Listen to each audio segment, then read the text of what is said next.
Okay, so when you see this next guy around town, all you want to do is smile. Because he's going to greet you with a beautiful big grin right back. He's been doing his job for a lot of years, and along the way, he's seen some of the biggest sporting events. Super Bowls, World Series, NBA Finals, Stanley Cups. We're very lucky in Boston to be surrounded by such success most of the time. Can't happen every year.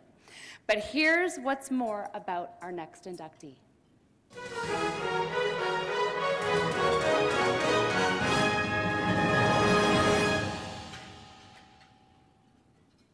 Steve Burton had Gatorade running through his veins early in life. Playing quarterback at Northwestern, he took after his dad, who played professional football for the then Boston Patriots. Rumor has it Steve was the GOAT in college. But did he really have that Tom Brady flair with that form? Steve got nipped by the TV bug, first at Nesson and then at WBZ. A 30-year career covering the best sports teams in the country. At least we think so. But Steve's story goes beyond the ball field, thanks to the values instilled in him by his mom and dad. The Burton family has always led by giving back. A glowing example is the Ron Burton Training Village, with a mission to train young people to achieve their purpose. And that work has attracted the attention of some well-known faces. Steve brings a contagious energy to life, and that passion has guided him through his personal and professional world. Whether it's talking to Big Papi after the World Series, or as a mentor and listener to a young villager. But truth be told, one of the reasons why Steve is inducted into the Hall of Fame? He may be the first sports reporter who ever made this man crack a smile. Steve Burton, we welcome you into the Massachusetts Broadcasters Hall of Fame.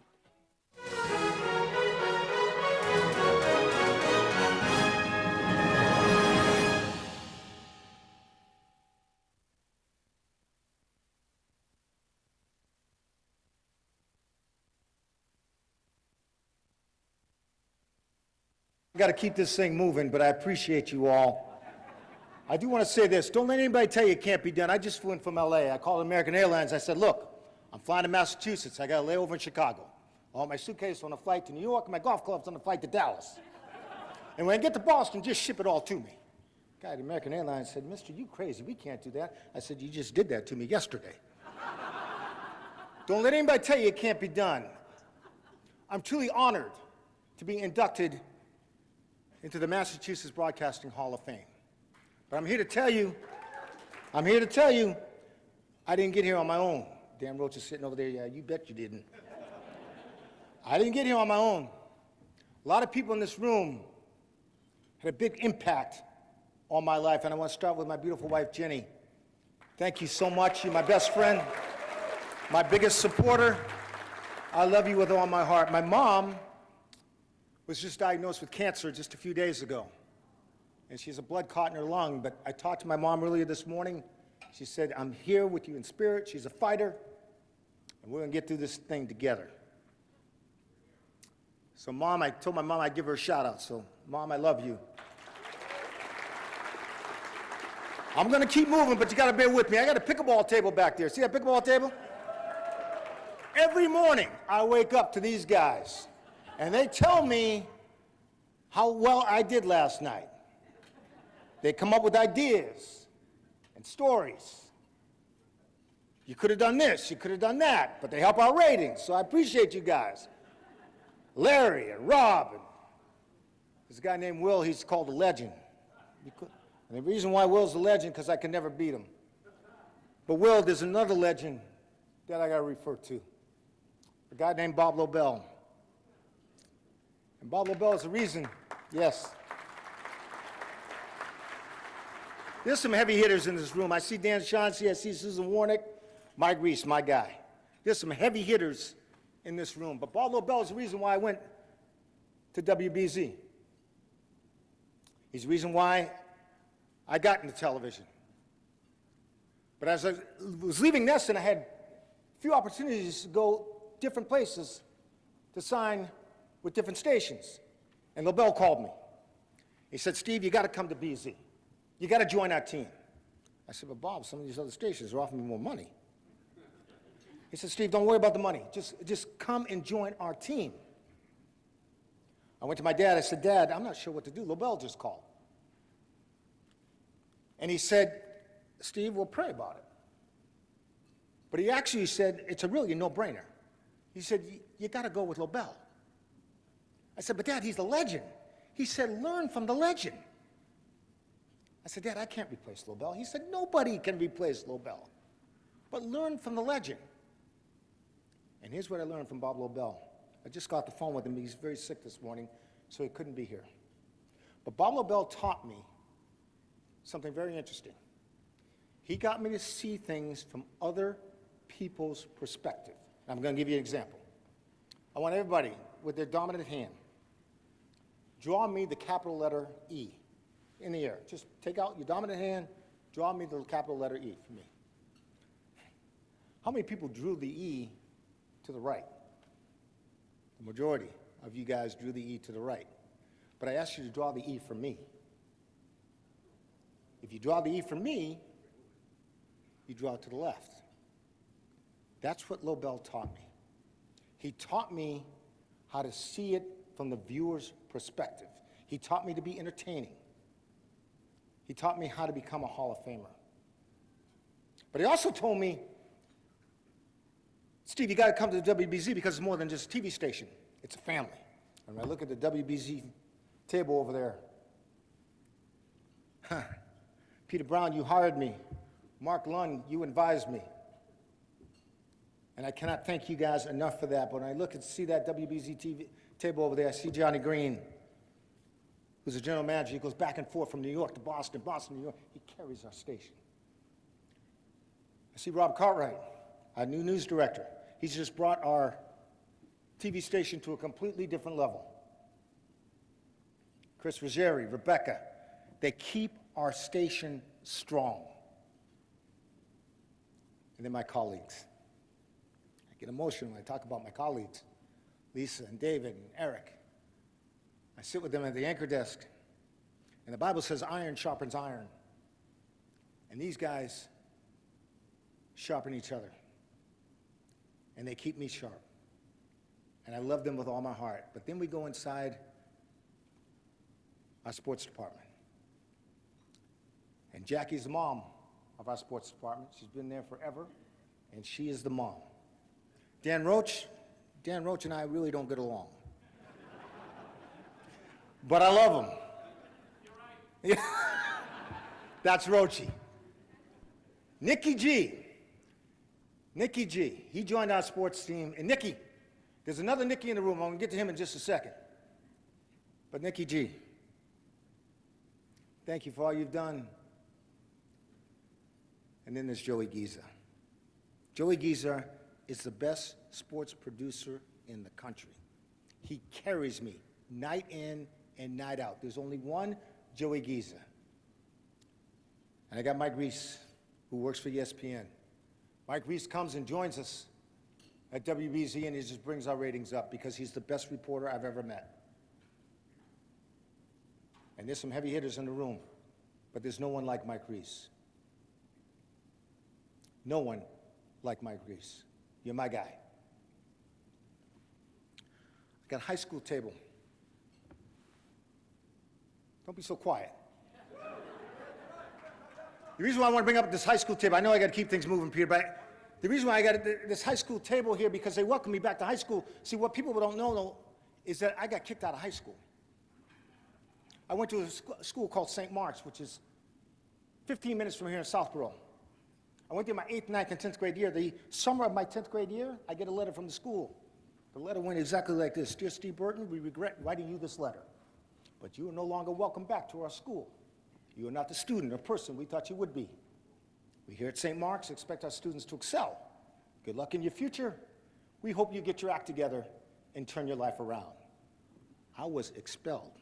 I have that letter verbatim, memorized. And the reason why I got put out of high school is I'm just going through the motions. So now I have to transfer back to these guys.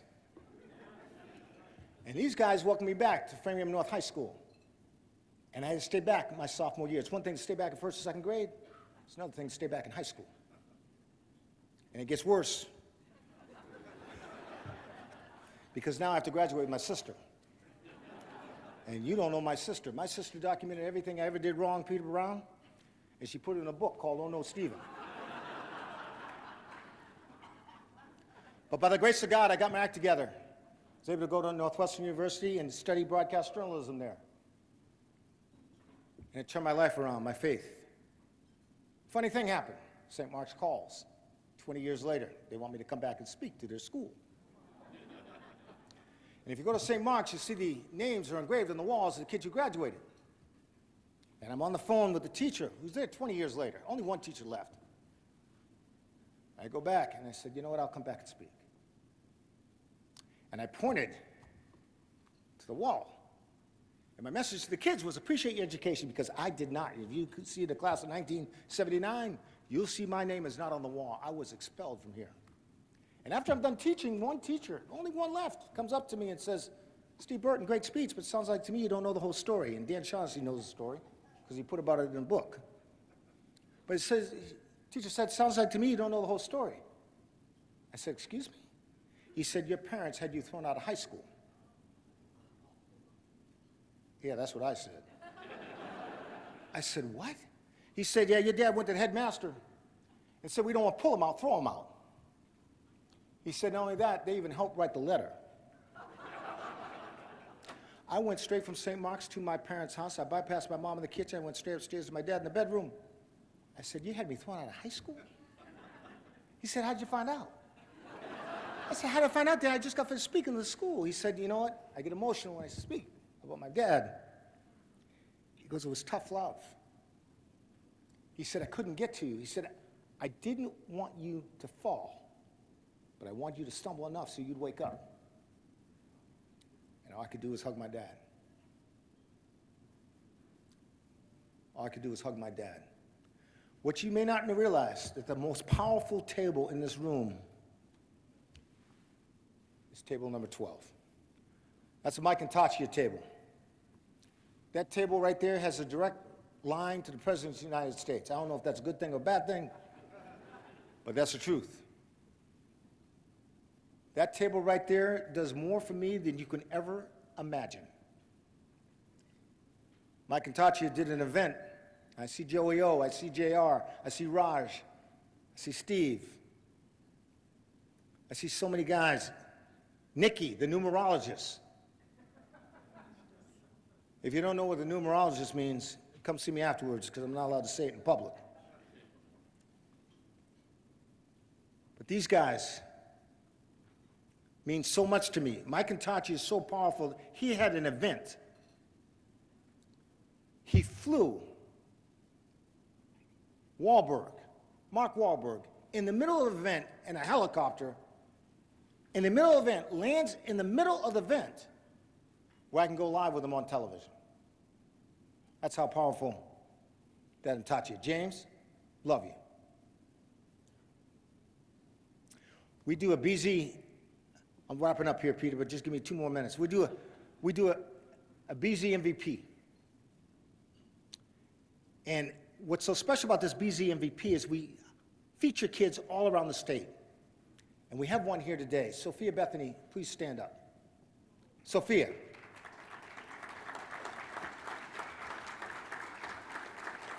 Let me tell you about Sophia, because yes, I get to cover all these different stories about the World Series and the Super Bowls and all this and all that. But Sophia is into martial arts. She just graduated, or about to graduate, on Saturday from high school. But she just became the youngest female ever in the state of Massachusetts. Mike and Tachia, you got to listen to this. To get her construction supervisor's license unrestricted.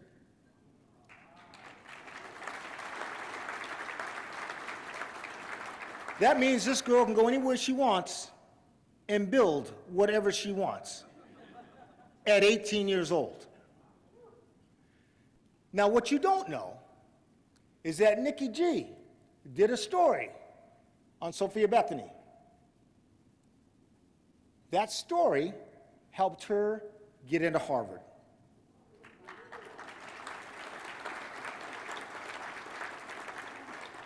And what you don't know is that Sophia has come up with an idea called Hard Hats to Harvard. Hard Hats to Harvard. And that's what she's done. Sophia, thank you. In closing,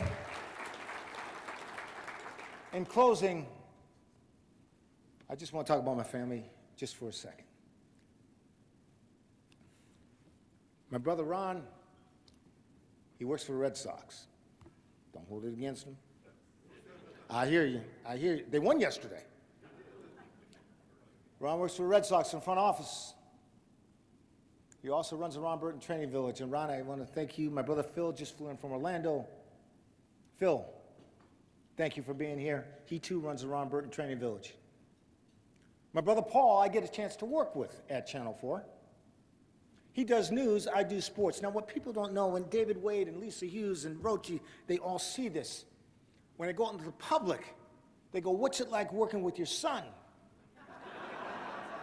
I said, "He's not my son, he's my brother." But Paul, we've been very blessed when Mom turns on the TV to be able to see her kids on television.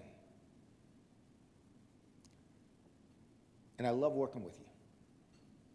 Love it. I got 3 daughters. Pray for me.